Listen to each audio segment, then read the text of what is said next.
बिस्मिल्लाहिर्रहमानिर्रहीम। अस्सलाम वालेकुम। क्या हाल है मेरे प्यारी यूट्यूब फैमिली, कैसे हो? हम तो आए हैं गाँव। तो गाँव में बस वैसे ही एंजॉय करने वास्ते आए थे। तो देखो हम एंजॉय कर रहे हैं। तो एंजॉय करने का मकसद हम आप लोगों के साथ शेयर करते हैं कि हम लगे हैं, जो बच्चे हैं ना वो नहाने लगे हैं। तो नहा भी रहे हैं, तो हम आपके साथ करते हैं शेयर। तो चलो हम शेयर करते हैं। ये बर्दाश्त है, अरे पानी पड़ जाएगा ऊपर।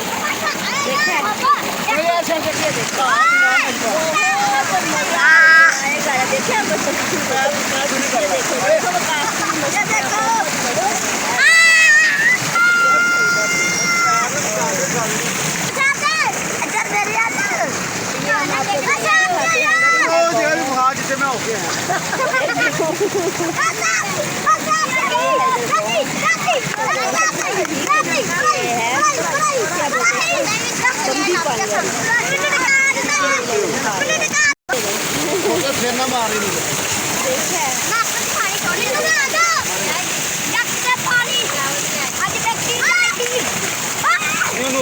ठंडे पानी पैदल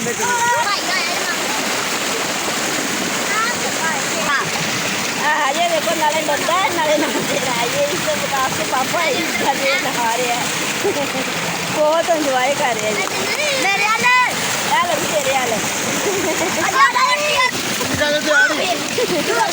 और इसी वीडियो के साथ हमें इजाज़त हम करके अल्लाह किसी और नहीं